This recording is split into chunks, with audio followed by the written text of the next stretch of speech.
How to explain love? Akal or reason that tries to explain it is like a putangki, and the pen used to describe it will fall to pieces.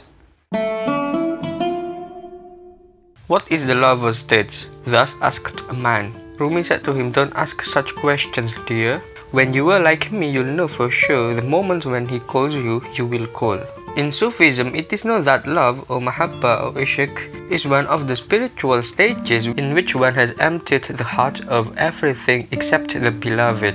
So in this regard, it can be concluded that love arises when one has truly known about the existence of God, ma'rifah. In fact, what is seen and felt is no longer God, but the beloved. And finally, the qualities of the beloved enter into the lover, and they change the soul because the change can only take place when one gets enlightenment. This enlightenment, according to Rumi, can be obtained by taking steps in the path of love. Love is the center in relationship. You and I become one so that you and I are united as we. Love is a transcendent unity that transcends I-ness and you-ness. Such is the love of human being that can embrace the transcendent.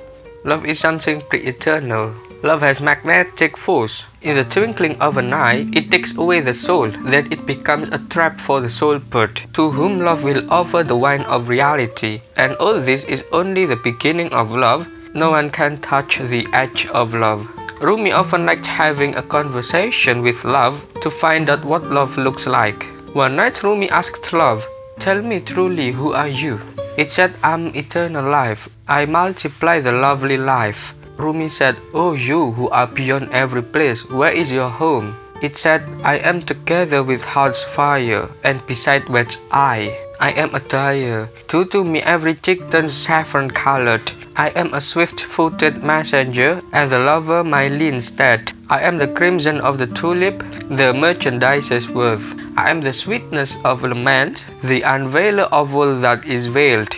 Theologically, love gets the meaning of solidified faith, the result of which is haqqul yaqin, the truth of certainty, complete belief in al-haq. For Rumi, the true love is a love that brings a person to be able to know more about the nature of life, hidden behind all forms, and brings him to the peak of the highest truth. Thus, Rumi argues, love is the most fundamental means of human beings in transcending themselves so that they can fly high towards the supreme. According to Rumi, the first thing created by God was love. It is on this basis that Rumi regards love as the most basic creative force that permeates every being and brings them to life. Love is also responsible for the evolution of nature, which was originally inorganic from the lowest level to the highest level. First, he came into the climb of inorganic things, and from the state of inorganic things, he passed into vegetable states. Many years he lived in the vegetable state to the animal state. The vegetable state was not remembered by him at all, save only for the inclination which he has towards that state, especially in the season of spring and sweet herb. Like the inclination of babes towards their mother, the babe doesn't know the secrets of its desire for being suckled. Again, the Creator whom thou knowest was leading him, man, from the animal state towards humanity. Thus did he advance from clime to clime, from one world of being to another, till he has now become intelligent, wise, and mighty. For Rumi, love is the cause of the movement in the material world, and the earth rotates by reason of love. It develops in plants and moves in living things. Love is also what unites the tiny particles of an object. Owing to love, plants can grow, also all animals can reproduce. Love is infinite ocean on which heavens are but a flake of foam. They are distraught, like Zulaikha in desire of a Joseph. Know that the wheeling heavens are turned by waves of love. Were it not for love, the world would be frozen, inanimate. How would an organic thing disappear by change into a plant? How would vegetative things sacrifice themselves to become endowed with spirit? How would the spirit sacrifice itself for the sake of the breath? By his waft whereof a Mary was made pregnant. Each one would be as stiff and immovable as ice. How should they be flying and seeking like locusts? everything participates in God's love, moves the power of creation, so that everything is essentially created. Moreover, everything that exists is driven by the need and desire for other existences to unite with them towards the Creator. This happens because the individual love is the intermediary source of all movements and actions. Every part of the world desires its partner or pair. Heaven said to earth, "You draw near to me like iron with magnet." Women also desire men so that they can perfect their respective jobs. God puts desire in man and woman so that they can find life in their union, and their union produces offspring. That is the act of creation. Love, Rumi, doesn't belong only to humans and living creatures, but also to the universe in its entirety. This love underlying all existence is called universal love. This love arises when God reveals her beauty to the universe, which was still in the realm of potential. The beauty of love cannot be expressed in any way, even if we praise it with a million tongues, says Rumi. A lover can wander in the path of love, and the farther the steps of the lover are, the greater the happiness the lover gets. Love is infinite, and it is greater than thousands of resurrections. Resurrection is a finite thing where love is infinite. Rumi often describes love as God's secret that lay out hints in order for humans to find their beloved. That's why love guides humans to Him and protects them from interference from others. Love, said Rumi, is the astrolabe of God's mysteries. In Rumi's eyes, love is sometimes described as fire that devours everything in front of it except the beloved.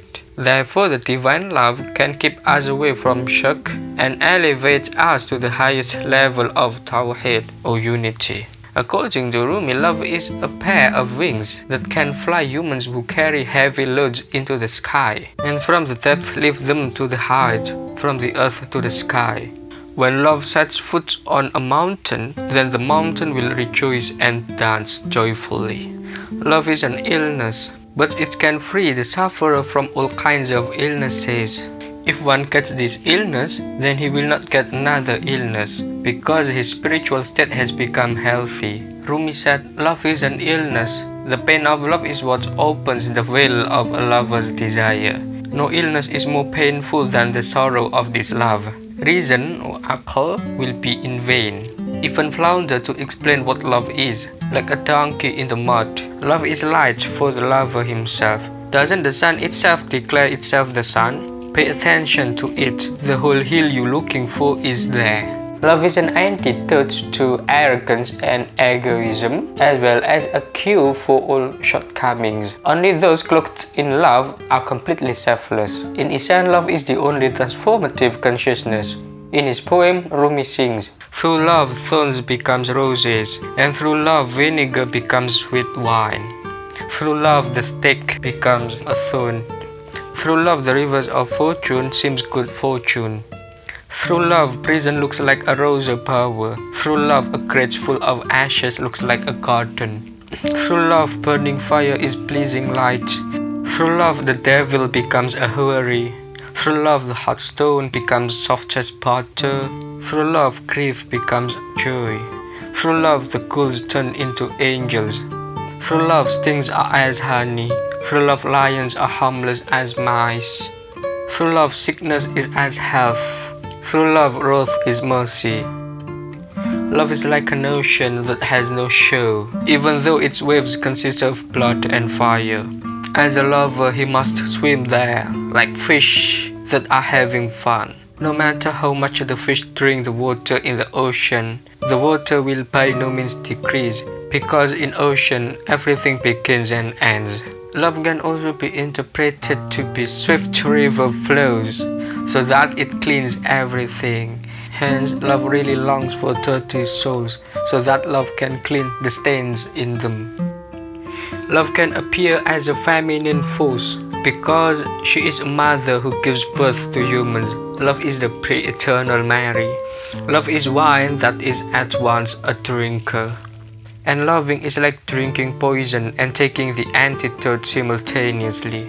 Love is nothing but wine and brings human being to eternity. As a result of such wine, everyone will feel so hot that his clothes seem too tight, and then he takes off his turban and opens his belt. The lover will be filled with the wine of love. In essence, the lover becomes the wine itself and at once becomes the bottle of the wine. So according to your personal experience, what is love? See you on the comment below.